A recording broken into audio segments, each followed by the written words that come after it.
그럼 우리 주신 하나님의 말씀은 창세기 47장 13절에서 19절 말씀, 창세기 47장 13절에서 19절 말씀, 구약성경 75면에 있는 말씀이 되겠습니다.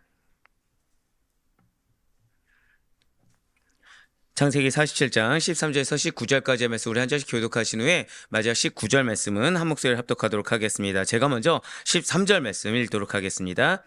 기근이 더욱 심하여 사방에 먹을 것이 없고 애굽 땅과 가나안 땅이 기근으로 황폐하니 요셉이 곡식을 팔아 애굽 땅과 가나안 땅에 있는 돈을 모두 거두어 드리고 그 돈을 바로의 궁으로 가져가니 애굽 땅과 가나안 땅에 돈이 떨어진지라 애굽 백성이 다 요셉에게 와서 이르되 돈이 떨어졌사오니 우리에게 먹을 거리를 주소서 어찌 주 앞에서 죽으리이까.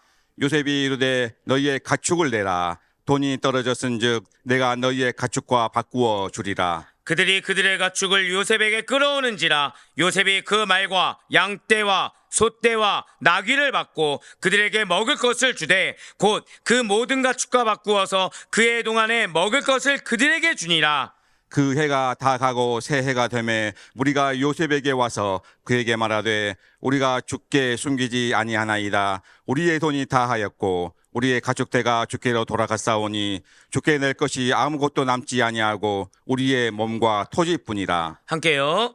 우리가 어찌 우리의 토지와 함께 주의 목전에 죽으리이까. 우리 몸과 우리 토지를 먹을 것을 주고 사소서. 우리가 토지와 함께 바로의 종이 되리니 우리에게 종자를 주시면 우리가 살고 죽지 아니하며 토지도 황폐하게 되지 아니하리이다. 아멘. 할렐루야.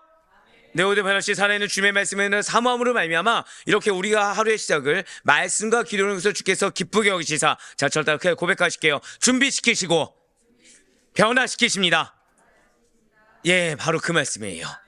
예, 준비시키시고 변화시켜 주신다라는 말씀의 확신으로 이렇게 새벽 기도에 함께 하시는 우리 모든 성도님들을 주님을 환영하고 축복합니다. 이 새벽에 우리는 지금 창세기를 통해서 은혜 받는 귀한 시간을 가지고 있습니다. 그 가운데 어제까지가 바로 요셉의 클라이막스였다고 말씀드렸죠. 그럼 오늘부터 중요하지 않냐? 사실은 이 요셉만큼 이런 어떤 우리의 일상의 생활에 있어서 적용할 수 있는 거리들, 나의 어떠한 우리의 습성뿐만 아니라 어떤 정책, 행동, 양식, 그런 것까지를 다 이렇게 일거에 보여주는 인물이 과연 이만한 인물이 있을까라고 생각될 정도의 인물이 바로 요셉입니다. 네, 맞습니다. 지금 어제까지는 요셉 이야기의 그 클라이막스를 우리가 보게 되었다라는 거예요. 바로 야곱 가족 모두가 애굽으로 이주하는 그 과정을 통해서 이 요셉에게 역사하신 하나님, 그리고 우리 인간들의 모습, 그런 걸 볼 수가 있었다고 한다면 오늘부터 두 번의 시간입니다.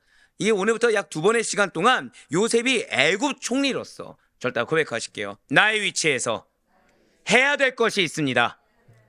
그거를 말씀하고 있어요. 요셉이 애굽 총리로서 어떠한 활약상을 펼치는지, 자신의 위치에서 어떠한 믿는 자로서의 역할을 감당했는지가 서술되고 있다는 거죠. 네, 맞습니다. 지금 야곱 가문의 법적 장자는 요셉입니다.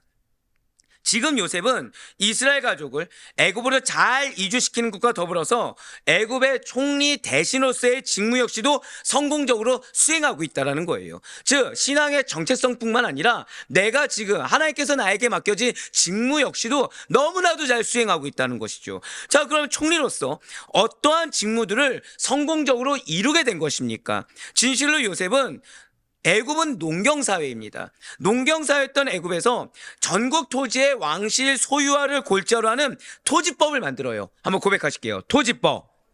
예, 제일 먼저 총리로서 한 것은 애굽이 농경사회이니까 이 애굽에 걸맞는 토지법을 만들어서 토지 국유화를 통한 왕권 강화와 국가 질서를 확립시켰다는 것이죠. 거기에 세제 개편도 시행합니다. 즉 세금 내는 거 있잖아요. 세제 개편도 시행했는데 수학에 5분지 1세를 도입합니다. 수학에 얼마를 내야 돼요? 5분지 1을 내는 기본세제를 도입해서 일반 백성들이 우리가 봤을 때 5분지 1이면 세 보이지만 당시에는 이보다 더한 수탈이 많았어요. 그렇기 때문에 일반 백성들이 이 수학의 5분의 1만 내는 안정적이고도 효율적인 세제 아래에서 과도한 수탈이나 어떠한 가격 불안, 물자 수급의 혼란 없이 평안히 생업에 종사할 수 있도록 만들어 주었다는 것이죠. 자, 지금 총리로서 무엇을 했다고요? 지금 총리로서 위로는 왕권을 확립시켰습니다. 아래로는 맡겨진 양들이 평안하게 생활할 수 있도록 도와주었다는 거예요. 자, 이것이 영적 리더의 자세입니다. 진실로 영적 리더, 영적 가장은 위로는 내가 맡겨진 어떤 인물에 대해서 섬기는 뭐 직장 상사가 되었든 가장이 되었든 그들이 잘 섬기는 것이고, 나에게 맡겨진 뭐 가족 구성원이나 공동체원들이 평안하게 생활할 수 있도록 도와주는 것, 그것이 바로 영적 리더자 성도의 자세라는 거예요. 자, 이러한 요셉의 효율적인 직무 수행은 사회 전반의 근본적인 개혁을 주도하였고 애국을 더욱 안정되고 더욱 번영된 사회로 이끌어 주었습니다. 그런데 이것을 오늘 본문을, 그리고 이제 앞으로 두 번에 걸쳐서 살펴보게 될 성경 본문을 보잖아요. 요셉의 정책 중에 딱 한 가지만 없습니다. 뭐가 없을까요? 요셉의 정책 중에. 네? 뭐라고요? 저는 요즘 여러분들에 대해서 진짜 감탄을 금치 못하고 있습니다. 어떻게 하셨습니까? 자기를 위한 것만 없어요. 이게 진짜 놀라운 겁니다. 자, 지금 노예였다 총리가 되었죠. 총리가 됐으면 누리고 싶은 것들이 있을 수 있습니다. 우리가 잊지 말아야 될 것이 있어요. 요셉은 어렸을 때 편애를 받았습니까? 홀대를 당했습니까?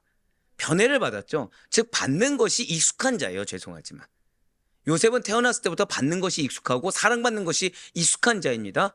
그런데 고백하실게요. 연단의 시간을 통해, 바로 그거예요. 연단의 시간을 통해서 내가 받는 자가 아니라 내가 베푸는 자, 내가 받는 자가 아니라 내가 주는 자로서 하나님이 훈련을 시켰다는 거죠. 그래서 결국 누구를 살린 것입니까? 수많은 영혼들을 살렸다는 거예요.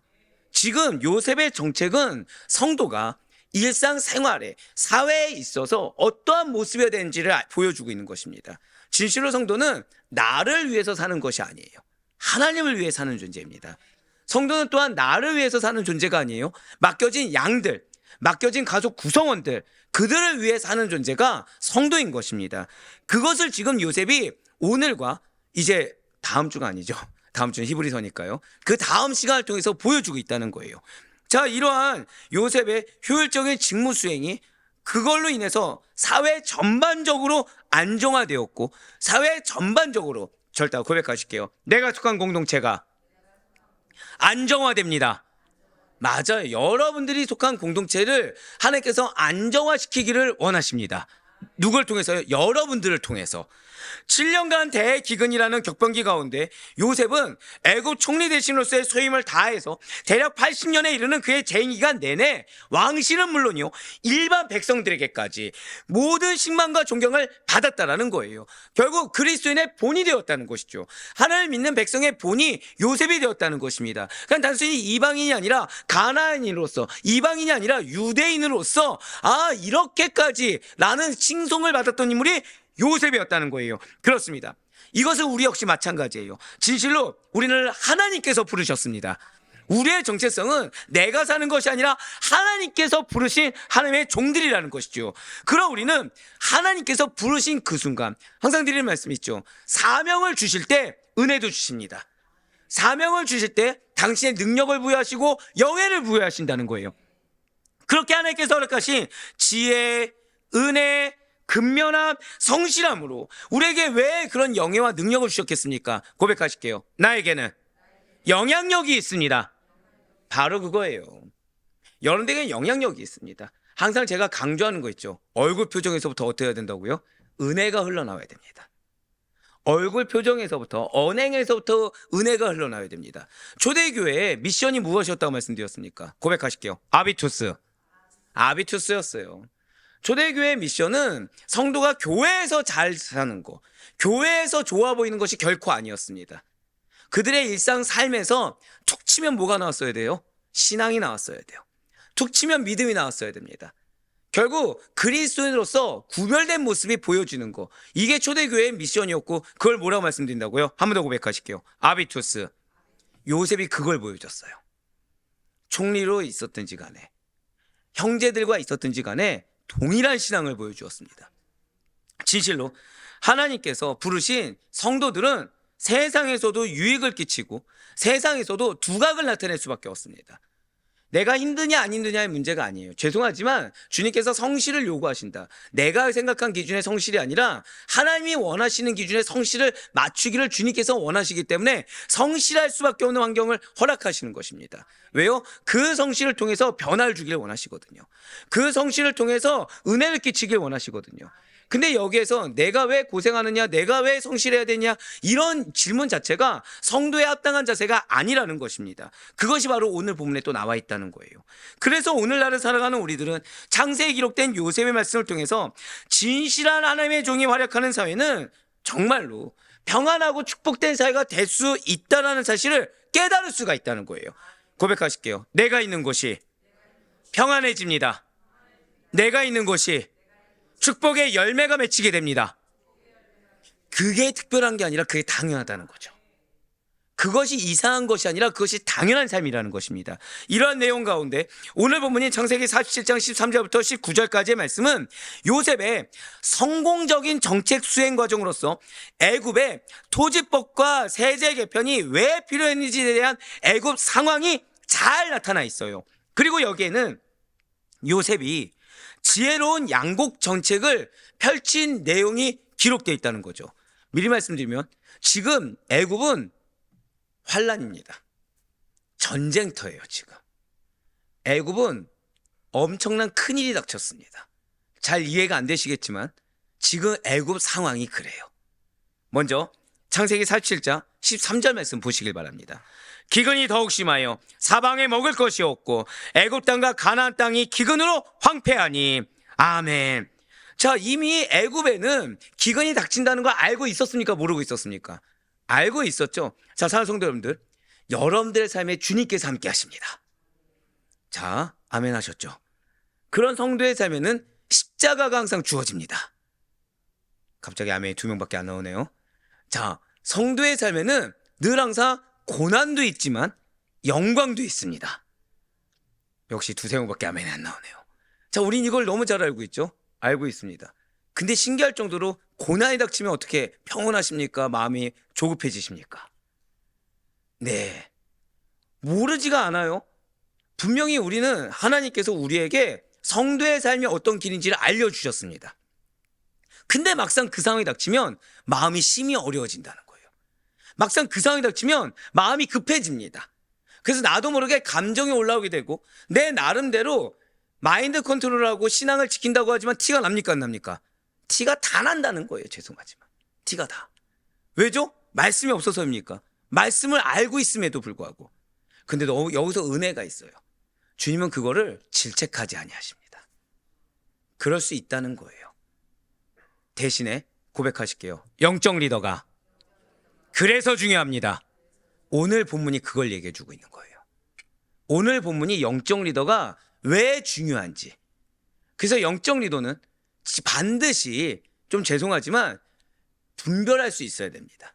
깨어 있어야 되고 분별할 수 있어야 되고 무엇이 살 길지를 알아야 돼요. 감정에 절대 도취되어서는 안 됩니다. 자기 고집, 자기 자존심, 자기 판단, 자기 편견 다 뭐가 들어있죠? 자기를 빼야 돼요. 마치 요셉이 지금 없고 위로는 바로 왕과 아래로는 애굽 백성만 있었던 것처럼 자기가 없이 하나님께서 원하시는 것이 무엇인지를 알아야 된다는 것이죠. 자, 지금 요셉의 입장에서는 황당한 상황이 지금 닥쳤습니다. 자, 요셉은 지금 미리 예언을 했습니까? 안 했습니까? 했죠. 맞습니다. 그 예언대로 지금 되었어요. 당시에 요셉의 말대로 근동 전체에 밀어닥친 기근이라는 것은 인간의 상상을 초월할 정도로 매우 심했습니다. 이러한 기근은 듣기는 들었지만 설마 이럴까 정도로 생각이 들 정도로 모든 땅을 말라붙겠고 먹을 것이라고는 눈을 뜯고 찾아봐도 찾아볼 수조차 없도록 만들어져 버렸다는 거예요. 그러다 보니까 이제는 저장된 식량에 의존할 수밖에 없는 상황이 닥쳐버렸다는 거죠. 기근의 정도가 너무나 모진 겁니다. 분명히 듣긴 들었어요. 근데 설마 했다는 거죠. 이 정도일 줄 몰랐습니다. 그리고 남의 일처럼 여겼어요. 그런데 그걸 닥쳐보니까 도저히 견디기가 힘들었고 애굽 백성들, 자, 요셉이 어디에서 예언을 했죠? 애굽 왕궁에서 했습니다. 전국 방방곡곡으로 그 얘기가 전파가 됐을까 안 됐을까요? 됐다는 거예요. 됐습니다. 그런데 사람들이 모두 다 아이러니하게도 말씀이 선포되었는데 기근의 무게에 질려서 고통에 시달리고 있더라는 거죠. 이미 말씀을 해주셨는데 땅은 오랫동안 계속된 이상기온과 자연재해로 말미암아 그 힘을 완전히 잃어버렸습니다. 따라서 그 땅에 사는 사람들 역시도 땅과 같이 기운이 없어지며 실신한 정도에까지 이를 수밖에 없었다는 거예요. 이건 당연하죠. 애국은 무엇을 믿었습니까? 하나님의 말씀 믿었습니까? 우상을 숭배했습니까? 그러니 우상이 힘을 잃은 만큼 그들 역시 힘을 잃을 수밖에 없었다는 거예요. 진실로 하나님께서 하신 일에 대해서 무지한 인간은 속수무책으로 당하는 수밖에 없었습니다. 그 가운데 13절에 붉은색으로 표현된 부분을 다시 한번 더 보시길 바라요. 사방에 먹을 것이 없고, 지금 이 부분은 기근이, 이건 좀 원어적으로 더 깊게 해석을 해보면 단지 애굽만 있는 것이 아니에요. 지금 애굽 사방이 아닙니다. 중근동 전체를 강타했다는 거예요. 그러니까 애굽, 가나안 이런 데만 국한된 것이 아니라 지역을 중근동 전체를 삼을 정도로 어마무시한 기근이 다 닥쳤다는 것입니다. 이러한 어려운 상황 가운데서 바로로 하여금 야곱 가족에게 풍부하게 양식이 공급된 것을 우리는 어제 들어서 알고 있습니다. 즉 하나님께서 그것이 기적이라는 거예요. 지금 자, 바로가 애굽의 왕입니까? 아니면 유대민족의 왕입니까? 애굽 왕이 굶어 죽는 판국에 지금 누구에게 풍부한 양식을 줬다는 거예요? 야곱 가족에게. 이게 얼마나 큰 기적인지, 얼마나 놀라운 일인지, 하나님께서 당신의 택하신 백성을 얼마나 사랑하시고 또한 얼마나 선하게 대하신지를 알 수 있는 장면이 바로 이 부분이라는 것이죠. 그러면서 창세기 47장 14절과 15절 말씀을 보도록 하시겠습니다. 요셉이 곡식을 팔아 애굽 땅과 가나안 땅에 있는 돈을 모두 거두어 드리고 그 돈을 바로의 궁으로 가져가니 애굽 땅과 가나안 땅에 돈이 떨어진지라 애굽 백성이 다 요셉에게 와서 이르되 돈이 떨어졌사오니 우리에게 먹을 거리를 주셔서 어찌 주 앞에서 죽으리이까. 아멘. 자, 지금 요셉이, 자, 이 부분 잠깐 14절을 보시면 곡식을 팔아 번 돈을 다 어디로 가져왔습니까? 바로의 궁전 안으로 거두어 들었습니다. 이거는 단 한 푼도 자기 수중으로 챙기지 않았어요. 여기엔 두 가지가 있습니다. 하나는 정직함이고 두 번째는 청렴결백함입니다. 즉 지금 자기 수중에, 아까 앞서 미리 말씀드렸죠. 오늘과 다음 시간까지 해서 유일하게 없는 것이 누구였다고요? 요셉 자신. 충분히 자신이 수고한 만큼 가져가도 되는데 그것조차 없었어요. 자신이 수고한 만큼도 없고 그냥 그 돈을 다 바로의 궁으로 가져갑니다. 그러면은 위로는 지금 왕에게 충성을 다한 겁니까, 안 한 겁니까? 다한 거죠. 그럼 아래는 어땠을까요? 부정적이거나 강제적인 방법으로 돈을 모은 것도 아니라는 거예요. 그냥 정당한 상행의 결과로 근동 지방에 있는 거의 모든 돈들을 공정하게 애굽 왕실로 들여왔다는 거죠. 그러니까 가난한 백성들이라고 해서 수탈을 하거나 이득을 취하거나 폭리를 취한 것이 아니라 그냥 성실하게, 정직하게, 열심으로 그냥 돈을 정당한 상회로 걷어들이고 그것을 고스란히 왕에게 다 바쳤다는 거예요. 나에게 1원 한 푼이 없더라도. 그렇게 근동 지방에서 모인 돈이 애굽 왕실로 들어왔습니다. 어느 정도였냐? 교육할 돈이 없는 거예요, 이제. 그러니까 우리들이 돈이 없는 거예요, 지금. 다 어디 있습니까? 왕궁에 다 돈이 모일 정도로. 사람들 중에 돈이 단 한 푼도 없는 것입니다. 물론 처음에는 사람들이 가지고 있던 돈으로 식량을 샀을 것입니다. 왜? 저장된 식량을 돈 주고 구매하는 방법 외에는 다른 길이 없었기 때문이라는 거죠. 그렇습니다. 애굽 전역에 닥친 기근으로 인해서 백성들은 이제 스스로 농사를 지어서 먹을 것을 해결할 수가 없는 상황이었어요. 자, 그런데 잊지 말아야 될 것이 있죠. 갑자기 닥쳤습니까? 7년 풍년이 있었습니까? 7년 풍년이 있었죠? 네. 문제는 7년 풍년이 있었음에도 불구하고 그 이후에 기근이 계속됐다는 거예요. 계속됐다는 겁니다. 이거 당시 근동사를 보잖아요. 사람들이 풍년일 동안 절약하면서 잘 살았을까요? 호화스럽게 살았을까요? 호화스럽게 살았습니다. 사치스럽게 살았어요. 그러고서 기근이 계속됐는데 이때는 사람들이 1, 2년을 버티지 못합니다. 1, 2년을. 불평불만으로 들어오는 거죠. 왜 계속되느냐? 아이러니하죠. 좋은 소식은 믿었습니까? 안 믿었습니까? 믿고 즐겼어요. 나쁜 소식을 지금 믿는 겁니까? 안 믿는 겁니까? 안 믿는 거예요. 설마 하는 거죠. 우리들은 알고 있지만 당시의 사람들은 바라지 않는 상황이 지금 계속되는 겁니다. 설상가상으로 애국 백성들은 식량을 사는데 가진 돈을 거의 다 쓰고 말았어요. 시간이 갈수록 백성들의 수준에는 돈이 남아나지 않습니다. 돈이 거의 다 바닥이 나게 되었어요. 이젠 더 이상 곡식을 구매할 수 없는 지경에까지 이르게 됐다는 거죠. 자, 준비할 시간이 있었습니까? 없었습니까? 있었죠. 준비할 시간이 있었어요. 준비할 여유가 있었어요. 그런데 준비하기보다는 개인의 소욕을 위해서 써버렸습니다. 그러다 보니까 말씀이 이미 주어졌음에도 불구하고 이 말씀이 설마 나에게 이것이 내 말씀이겠어? 라고 했던 그 상황이 안타깝게도 지속되고 있다는 거예요. 이러다 죽겠노라 할 정도로. 그래서 애국 백성들은 총리 요셉을 찾아옵니다. 예, 맞습니다.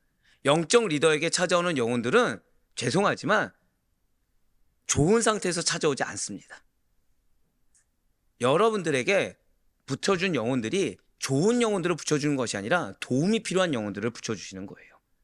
어떤 모양으로든 나에게 도움이 필요한 영혼들을 붙여주는 거지, 나에게 도움이 될 수도 있겠죠. 근데 나에게 찾아온 것 자체가 영적으로든 육적으로든 도움이 필요하기 때문에 붙여주신 것입니다. 지금 애국 백성들이 총리 요셉을 찾아와요. 뭐라고 얘기합니까? 이제 돈도 다 떨어졌으니까 만일 총리인 당신이 도와주지 않으면 총리 요셉 당신이 본 앞에서 죽을 수밖에 없다라면서 자신들의 다급함을 토로하고 있다는 거예요. 자, 요셉의 입장에서 지금 어떨까요? 요셉의 입장에서 미리 얘기했습니까? 안 했습니까? 미리 얘기했죠. 준비하는 건 누굽니까? 본인들이죠. 본인들의 사치를 지금 누구에게 책임을 전가하고 있는 거예요? 요셉에게 전가하고 있는 거죠, 지금.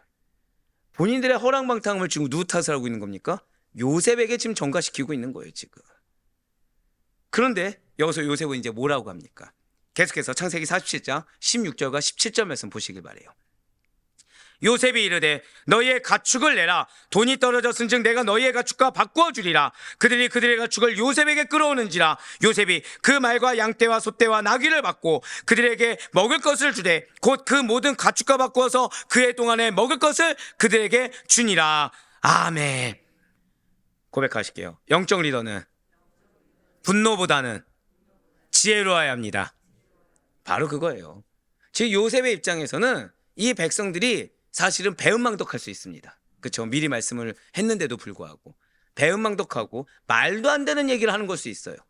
그런데 요셉은 지금 그거에 대해서 너희가 어떻게 그런 얘기하느냐라고 하지 않습니다. 감정적으로 대처하지 않고 또 다른 방안을 제시하고 있다는 거예요. 즉 문제 앞에서 누가 원인이냐고 싸우기보다는 문제 해결책을 주고 있다는 거예요.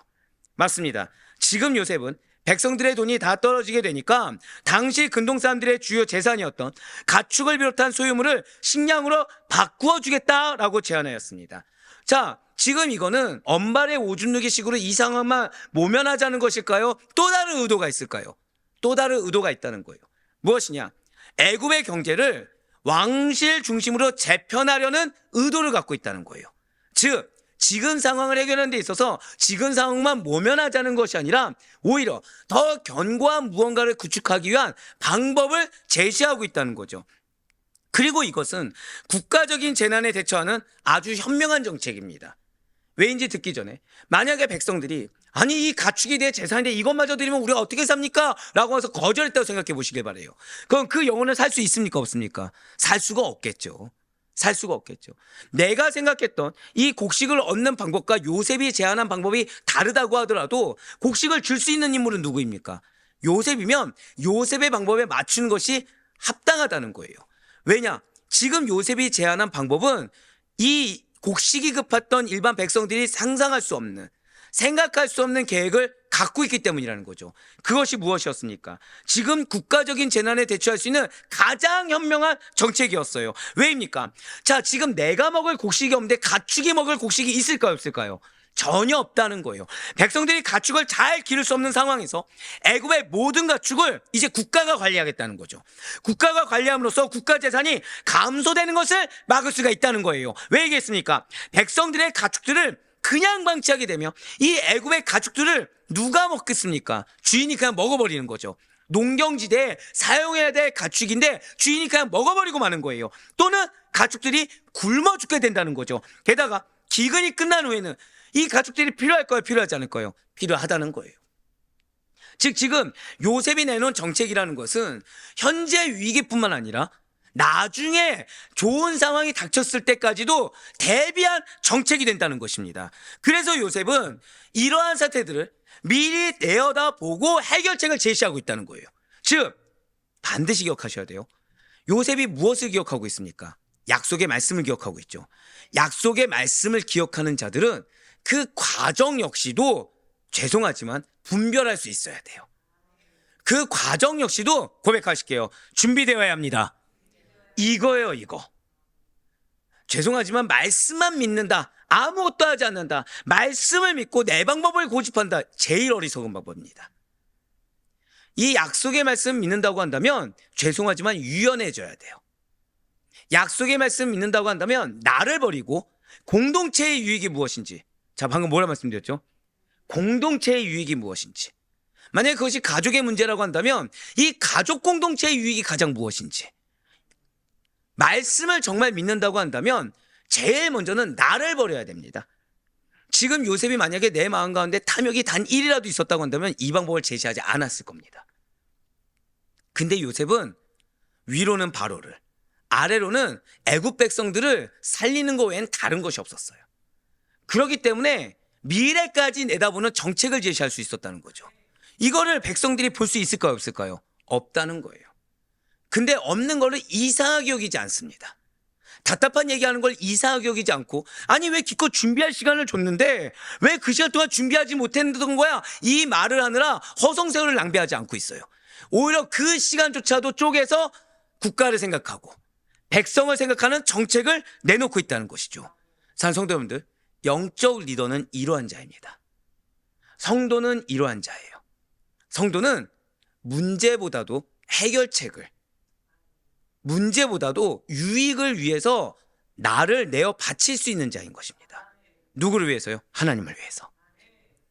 맞습니다. 비단 지금 요셉은 애굽 왕실의 이익만을 위한 일반적인 정책을 내놓은 것이 아니에요. 일반 백성들까지 기근에서 벗어날 수 있는 정당한 정책을 수립해서 진정으로 백성들까지도 위한 정치를 했다라는 거죠. 왜요? 그리스도인이기 때문에, 하나의 백성이기 때문에, 즉 언제나 코람대오를 놓치지 않았기 때문에 고백하실게요. 한 영혼이라도 배제할 수가 없었던 것입니다. 그것을 어떻게 할 수 있을까요? 17절에 붉은색으로 표현된 부분을 다시 한번 더 보시길 바랍니다. 보시면 그해 동안에 먹을 것을 그들에게 주니라 라고 나와 있습니다. 여기서의 그 해는 기근이 시작된 지 6년째 되는 해입니다.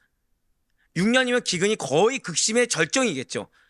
뒤에 나오게 되는 창세기 47장 23절 말씀 보시면 기근이 7년 동안 계속되었고 7년째 되는 마지막 해에 종자 분배가 이루어지게 됩니다. 그렇기 때문에 이 해, 여기서 말하는 이 해는 기근이 시작된 지 6년째 가장 극심한 해라고 말을 할 수가 있다는 거죠. 7년째 되는 해는 뭘 줬다고요? 곡식을 기를 수 있는 종자를 줬기 때문에 그때는 희망이 있어요. 희망조차 없는 때가 언제입니까? 사실상 6년째라는 거죠. 근데 그 해 동안, 즉 희망이 없을 때 희망이 되어줬어요. 성도는 이런 존재입니다. 희망이 없을 때 희망을 줄 수 있는 자. 누구도 갈 바를 알지 못해서 갈팡지팡할 때 갈 바를 제시해 줄 수 있는 자. 그러기 위해서 누구를 버려야 된다고요? 나를 버려야 돼요. 그러지 않으면 할 수가 없어요. 나 하나 자존심, 나 하나 살아보겠다, 나 하나 인정받겠다고 한 순간 죄송하지만 맡겨진 영혼 죽습니다. 근데 내가 없으면 맡겨진 영혼은 살릴 수가 있어요. 요셉이 지금 그걸 보여주고 있는 거예요. 자, 그런데 요셉은 그의 백성들을 다스리되 진짜 대단한 것 같아요. 자, 지금 굳이 따지자면 요셉이 갑입니까? 백성이 갑입니까? 지금 요셉이 베풀어주고 있습니까? 백성이 베풀어주고 있습니까? 그런데 이거 원어로 보시잖아요. 거의 눈치 보듯이 백성들을 다스리되 아주 조심스럽게 인도합니다. 혹시나 마음이 상할까? 혹시나 뭐 하나 놓칠까? 누가요? 베푸는 자가. 자, 누가 배은망덕하다고요 지금? 백성들이 배은망덕하죠. 말을 안 들은 건 누굽니까? 그리고 그동안 사치스럽게 살아온 자는 누굽니까? 근데 그러면은 오히려 곡식을 모은 자는 사치스럽게 생활했겠습니까? 절약하면서 생활했겠습니까? 절약하면서 생활했던 자가 자신의 절약의 결과물을 베풀어 주면서 지금 누구를 조심스럽게 대해요? 백성이 요셉에게 미안해하는 것이 아니라 요셉이 백성들을 조심스럽게 대하고 있다는 거예요. 한글 성경 번역에서는 먹을 것을 그들에게 준다라고 나와 있습니다. 하지만 원어에서는 뭐라고 나와 있냐?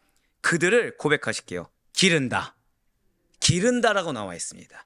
즉 원어의 기르다는 나할이라고 해요. 나할. 목자가 자신의 양떼, 이거 잘 들으셔야 돼요. 신약까지 이어지는 말입니다. 이거 목자가 자신의 양떼, 특별히 고백하실게요. 어린 양떼. 어린 양떼를, 그러니까 이 이상의 애정이 없어요. 이 이상의 관심이 없습니다. 그 애정과 관심을 가지고 인도하는 것을 표현할 때, 그러니까 목자인데 거의 상전 대접하듯이 어린 양을 어와둥둥 업어 키우는 것처럼 기른다라고 표현할 때 쓰는 단어가 고백하실게요. 나할. 나할이라는 단어입니다. 그렇습니다. 지금 요셉은 기근이 계속되는 동안에 마치 부모가 자녀를 기르는 심정으로, 마치 목자가 자신의 어린 양떼를 기르는 듯이 실로 굉장히 조심스럽고 사려 깊으며 배려해가면서 그리고 철저한 계획하에 그들을 인도했다는 거예요. 마치 누구처럼요? 예수님처럼. 요한복음 10장 14절과 15절의 말씀 보시면 히브리어 나할에서 파생된 단어가 나와 있습니다. 나는 선한 목자라. 나는 내 양을 알고 양도 나를 아는 것이 아버지께서 나를 아시고 내가 아버지를 아는 것 같으니 나는 양을 위하여 목숨을 버리노라. 어느 정도로 지금 기른 거예요? 목숨을 버릴 정도로. 지금 요셉이 어떻게 하고 있다고요? 배은망덕한 백성들에게 자신들 누릴 거 다 누려놓고서, 쓸 거 다 써놓고서 이제 급해지니까 다가온 백성들에게 나할. 펑펑 울었어요. 사실은 이 너무 대단한 거죠. 지금 요셉은 지금 엄청난 거죠. 지금 여러분들 지금 말씀드렸다시피 오늘과 다음 시간 동안 누구는 없었다고요? 요셉은 없었다고 말씀드렸죠. 요셉은 없었죠. 그럼 요셉은 지금 잘 먹고 잘 산 겁니까? 아니면 절약하면서 살아온 겁니까? 절약하면서 살아왔죠. 근데 자기가 절약한 결과물을 누구 주고 있는 거예요? 고백하실게요. 맡겨진 양. 맡겨진 양이 해준 거예요. 양이 알아주든 몰라주든 양이 어떻게 살든 어떻게 하든 신경 쓰지 않고 나할. 그래서 성경에서 원어로 보면 요셉이 그렇게, 사실 야곱만 해도, 이삭만 해도, 아브라함만 해도 업앤다운 있습니까? 없습니까? 있었죠. 근데 여러분들 지금 요셉의 이 행적 가운데 부정적인 걸 들으신 적이 있나요? 없나요? 거의 없죠. 그래서요. 예수님의 모습입니다. 반드시 기억하세요. 지도자는 자신에게 맡겨진 직무에 충실하되 특히나 연약한 자들을 돌보고 인도함에 있어서 그들의 어떠한 행위, 그들의 어떠한 상태보다도 하나님이 맡겨주셨다. 이거를 받고서 깊은 애정을 가져야만 합니다. 그들의 어떤 행실과 언행에 따라서 움직여서는 안 되고 하나님이 주셨냐, 이 사실 하나만으로도 깊은 애정을 가질 수가 있어야 된다는 거예요. 그래서 영적 리더는 양들이 필요로 하는 것을 잘 알고 있어야 됩니다. 그래야 무엇이 양들에게 참된 덕이 되고 참된 유익이 되는지 분별해야 돼요. 물론 오늘날로 따지면 돈 다 필요하겠죠. 근데 이 돈보다도 더 중요한 유익이 있다고 한다면 그걸 줄 수 있어야 되는 거예요. 그래야 양들이 어려움에 처했을 때 목숨을 걸고 구해줄 수 있는, 마치 예수 그리스도와 같이 참 목자의 심정을 소유하고 결단하여 실천할 수 있는 것, 이것이 바로 영적 리더이자 성도의 마땅한 자세한 사실을 절대 잊지 마시길 바랍니다. 이제 마지막으로 창세기 47장 18절과 19절의 말씀 보도록 하실게요.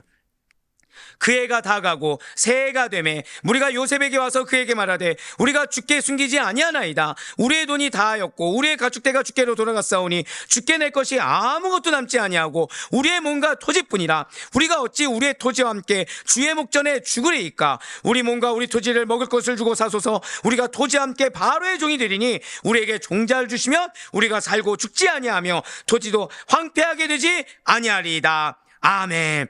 지금 18절에 붉은색으로 표현된 부분을 보시면 그 해가 다 가고 새해가 되매라고 나타나 있습니다. 그렇습니다. 기근이 시작된 지 7년째, 드디어 기근의 마지막 해가 되었어요. 애굽 사람들은 돈과 가축을 식량 구하는데 다 쓰고 이제 남아있는 것은 몸과 땅밖에 없다라고 토로했습니다. 지금 애굽인들은 비록 살아는 있지만 언제 죽을지도 모를 몸이 되어서 이 식량 문제로 인해서 극한 상황까지 처하게 되었다는 거예요. 그들이 생명처럼 아끼고 있던 이 땅까지도, 토지마저도 포기할 수밖에 없는 한계에 직면하게 되었다는 거죠. 당시에 애굽 사람들은 이런 막다른 상황에서 유일한 문제 해결책이, 고백하실게요, 요셉의 호의. 그들도 알고 있는 거예요. 자, 지금 그들이 곡식을 받을 자격이 있습니까, 없습니까? 없죠. 그러니까 지금 뭐라고 말씀드렸어요? 그들이 기댈 건 뭐밖에 없다고요? 요셉의 호의입니다. 호의. 불쌍히 여겨달라는 거예요. 당신이 우리 총리 아니냐 이거예요. 불쌍히 여겨주고 사랑해달라는 겁니다. 그거 외에는 기대할 것이 없다고 고백을 하고 있습니다. 여기도 참 대단한 것 같아요. 이걸 여러분들 고백으로 듣겠습니까? 아니면은 염치 없다고 하시겠습니까? 그쵸? 근데 지금 요셉은 어떻게 받아들였어요? 고백. 고백. 애굽 백성들이 흉년의 막바지에 다다르게 되니까 바로에게 자신들이 갖고 있던 돈, 온갖 가축대, 이제는 어느 단계까지요? 나의 몸과 땅을 팔아서 식량을 사서 먹어야만 하는 데까지 나아가고 말았다는 것입니다. 그거를 요셉은 고백으로 받아들였어요. 자, 그러면 앞서도 말씀드렸지만 지금 애굽 백성들이 이렇게 비참한 형편에 처하게 된 이유가 무엇입니까? 무엇이죠? 누구죠? 사치라고 얘기하신 분이. 예. 너무 적나라하게 말씀하셨는데 전 여기다 차마 사치라고는 쓸 수 없었고 준비성이 없었기 때문이죠. 준비성이 없었기 때문이죠. 말씀이 있었습니까? 없었습니까? 말씀이 있었죠. 실제 말씀대로 풍년이 왔나요? 안 왔나요? 왔죠. 좋은 말씀은 내 말씀, 나쁜 말씀은 내 말씀이 아니라고 이랬던 거예요. 설마 했던 겁니다. 준비하지 않았던 거예요. 고백하실게요. 말씀은 준비해야 합니다. 그거예요. 우리에게 말씀을 주실 때는 어떤 말씀이든지 간에 뭐 마음의 준비가 됐든 실제적인 삶의 준비가 되었든 하나님은 우리를 준비시키십니다. 근데 그것도 모르고 그냥 좋은 말씀 딱 주어졌으니까 이 말씀 가운데 나의 옛 모습을 그대로 가진 상태에서 이걸 가질 거라는 망상을 버려야 됩니다. 제가 좀 강하게 말했죠? 망상이라고. 그건 망상입니다. 죄송하지만. 지금 보세요. 지금 분명히 하나님이 7년 풍년, 7년 흉년을 말씀하셨어요. 근데 7년 풍년이 왔습니까? 안 왔습니까? 말씀이 실제가 되면 그 말씀도 실제가 될 것을 믿고 준비해야 되는데 준비하지 않고 지금 이들은 어디에 맞춰져 있습니까? 사치하는 자세. 사치하는 자세. 풍년일 때의 자세. 풍년일 때의 자세에 맞춰져 있는 겁니다. 옛날 어르신들이 했던 말씀이 있어요. 옛날 어르신들이라고 하면 뭐하는데 그런 얘기를 하시더라고요. 이제 아시다시피 저의 첫 시작은 그 반지하방이었습니다. 반지하방. 그때 딱 아직도 뇌리에 꽂힌 게 있어요. 빌라에서 빌라로 이사 가는 건 가능하다. 빌라에서 아파트로 이사 가는 거 가능하다. 근데 아파트에서 빌라로 이사 가는 거는 어려운 일이다. 이런 얘기 왜 하셨을까요? 진짜 어려워서일까요? 아니면은 섣불리 사치하지 말고 차곡차곡 잘 준비된 상태에서 유지할 수 있을 때 이사 가라는 얘기입니까? 유지할 수 있을 때 이사 가라. 사치하지 마라. 절약하라. 그런 의미로 어르신들이 조언을 해주신 거겠죠? 예, 맞아요. 준비성이 있어야 됩니다. 그러면서 그 다음 말이 뭐였냐면 믿는 자들은 사치하는 모습을 보이면 안 된다. 믿는 자들은 누릴 수는 있다. 그러면 대신에 베풀어야 된다. 이런 얘기를 해주셨거든요. 아직도 기억하고 있어요. 그러면서 이 말씀 봤을 때 그 장로님의 말씀이 생각나는 겁니다. 미리 대비하지 않고 애굽 백성들은 현실에만 국한되어 살아왔어요. 즉 흔한 말로 그날 벌어 그날 써버린 거죠. 분명히 그날 다 쓰지 않아도 될 부분까지 어떻게 한 겁니까? 이런저런 핑계 대면서 써버린 거예요. 애굽 백성들은 7년 동안 풍년이 들었을 때 말씀을 절대적으로 신뢰함으로 어려울 때를 대비해서 단 1푼이라도 식량을 비축해 두었어만 합니다. 그런데 그들은 풍년이 들었을 때 식량을 비축하기는커녕 오히려 흥청망청거리며 먹고 마시고 즐기면서 생을 사치스럽게 살아왔다는 거예요. 그런 준비성 없는 생활 때문에 정작 환란이 닥쳤을 때, 아니 말씀이 실제가 되었을 때 매우 극심한 어려움을 겪을 수밖에 없었고, 그들의 행동에서는 어떤 자신들의 자부심에 합당하지 않는 배은망덕한 모습, 인간의 도리를 다하지 못하는 모습을 보일 수밖에 없었다는 거예요. 하지만 이와는 반대로 요셉을 보시길 바랍니다. 자, 지금 사치를 부린 자가 총리입니까? 일반 백성입니까? 우리가 일반적으로 생각했을 때 누가 사치를 부린 것이 마땅합니까? 총리입니까? 일반 백성입니까? 지금 주객이 완전 전도됐죠. 총리였던 요셉은 대풍년이 들었을 때 오히려 절약하면서 어려운 때를 대비해서 충분한 양의 식량을 비축해두는 준비성을 지녔던 사람으로 증거가 되고 있다는 거예요. 그러한 준비성이 있었기 때문에 언제나 하나님 앞에서 절약하며 살아왔기 때문에 그는 주님께서 쓰고자 하실 때 어려움을 겪고 있는 사람들을 구원하라고 한 그때, 즉 쓰라고 한 그때 제대로 쓰임받을 수가 있었다는 것이죠. 이러한 사실이 우리들에게 무엇을 말해주고 있습니까? 우리들에게 항상 준비성이 있어야 된다. 우리들의 삶은 그냥 누리는 삶이 아니라 준비하라고 주어진 삶이라는 사실을 교훈해주고 있다는 거예요. 요셉처럼 준비된 자는 어려울 때 그 어려움을 능히 이겨낼 수가 있습니다. 하지만 애굽 백성들처럼 준비되지 않는 자들은 어려움이 닥치게 되면 분명히 말씀이 실제가 된 건데도 불구하고 도저히 그 어려움을 이겨낼 힘을 늘 항상 가질 수가 없다는 거예요. 그러니까 매번 똑같은 말이 반복이죠. 매번. 왜요? 준비성이 아예 없기 때문에. 상황이 문제가 아닌 것입니다. 성도로서의 자세가 문제인 거고, 성도로서의 어떠한 생활 태도와 인격과 습성의 문제인 거지 상황의 문제가 아니라는 거예요. 그래서 성도는 언제 어디에서나 때를 준비해야 됩니다. 항상 준비하는 삶을 살 수가 있어야 돼요. 지금 주신 것은 나보고 사치하라고 주신 것보다도 지금 주신 것은 무언가를 쓰임받기 위한 때라는 사실을 인식하고 있어야 되는 것입니다. 평상시 준비할 시간과 여력이 있을 때 준비하는 거, 그것은 어떻게 보면 미련하게 보이고 어떻게 보면 마치 필요 없는 일처럼 보일 수도 있습니다. 그럴 때가 있어요.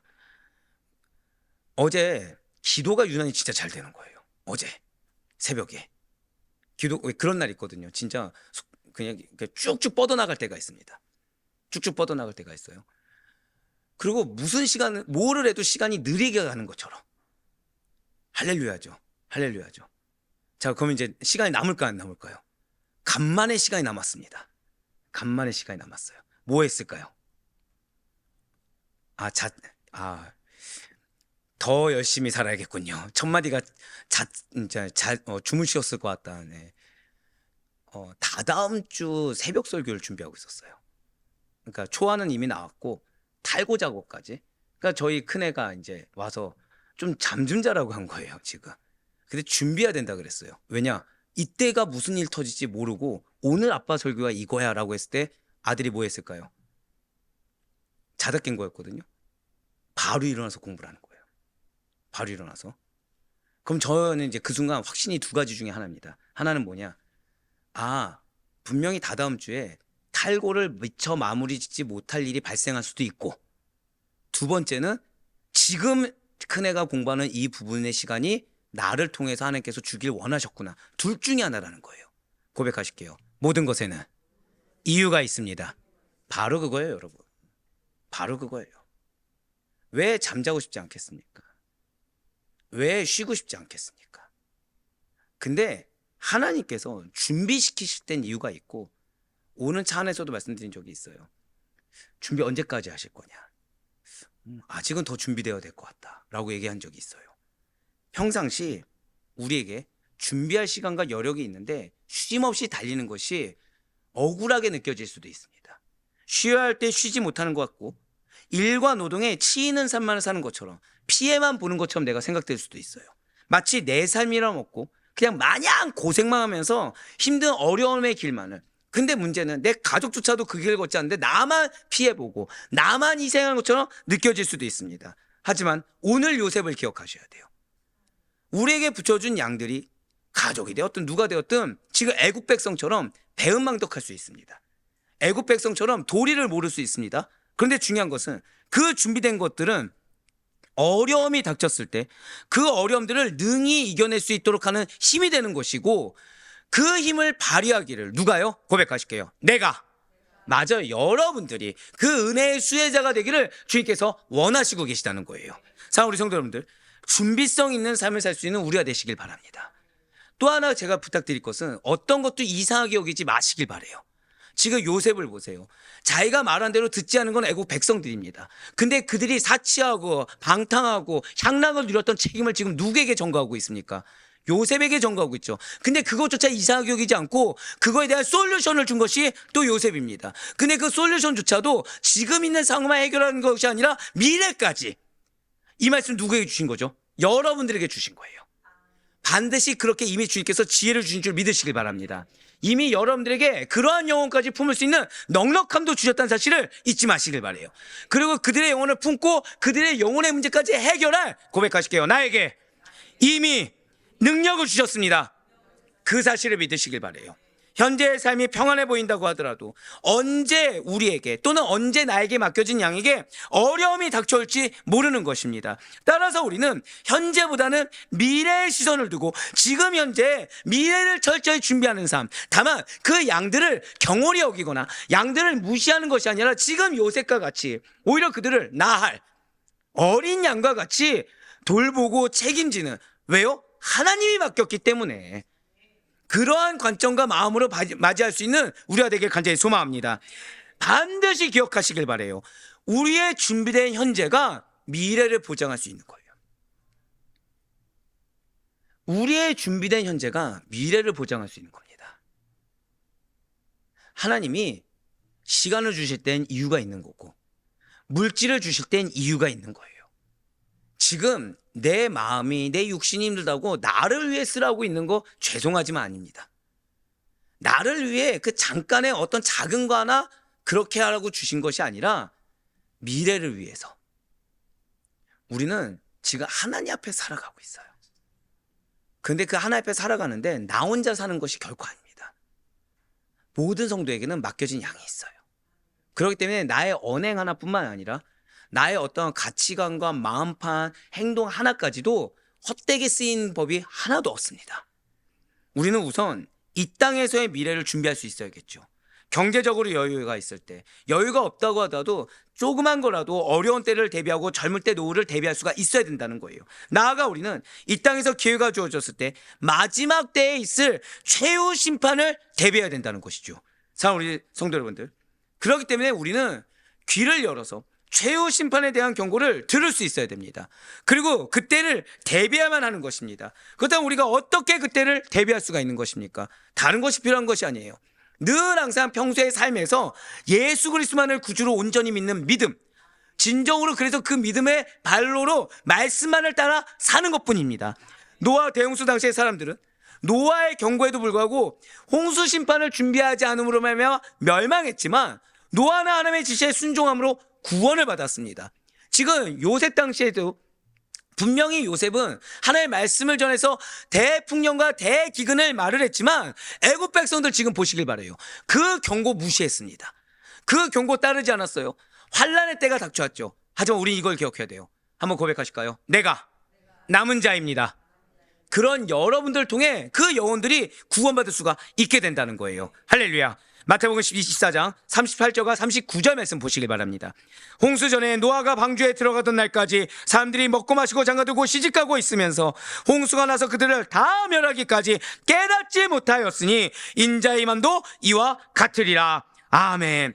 그렇습니다. 성경은 너무나도 분명하게 최후 심판에 대해서 말씀하고 있어요. 그리고 이러한 최후의 심판 경고는 애굽에 대한 7년 대기근 경고와 마찬가지로 분명하게 성취되게 될 것입니다.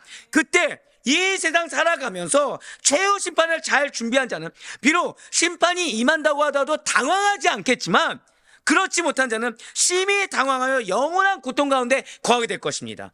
여러분들의 상황 역시 마찬가지예요. 주님은 늘 항상 말씀하십니다. 주님은 늘 항상 준비시키십니다. 근데 내가 당황하고 감정적으로 이렇게 올라오는 것은 내가 준비되지 않았습니다. 나는 말씀을 믿지 않았습니다. 라고 반증하는 것과 동일해요. 우리는 미리 잘 준비되어 성경에서 뜻하신 대로 그대로 성취될 것이 예비된 성도라는 사실을 잊지 마시길 바라요. 이 땅 가운데서도 나를 준비시키시는 대로 그대로 쓰임받고 최후의 그날에도 반드시 승리자가 될 것이 우리에게 예비된 미래라는 사실을 잊지 마시길 바랍니다. 그렇기 때문에 요셉과 같이 쓰임받길 바라요. 애굽 백성이 우리의 정체성이 아닙니다. 그러니 바로 꺼놓기는 하나님의 말씀에 정말 귀를 기울이시고 언제나 영적으로 분별하는 가운데 주의 말씀에 순종할 때 구원받게 된다. 주의 말씀에 순종했을 때 환난을 면하게 된다는 사실을 온전히 믿으셔서 요셉과 같이 항상 준비된 삶을 살아가는 우리 모두가 되기를, 그리고 요셉과 같이 이 준비에는 배은망덕한 자가 온다고 하더라도, 도리를 모르는 자가 온다고 하더라도 그들의 영혼까지도 나할 이유는 뭐예요? 하나님을 바라보고 나할로 말미암아 우리에게 주님의 뜻이 성취했다라고, 너가 내가 사랑하는 정말 제자다, 청직이다라고 칭찬받을 수 있는 우리 모두가 되길 주님의 이름으로 간절히 축원합니다.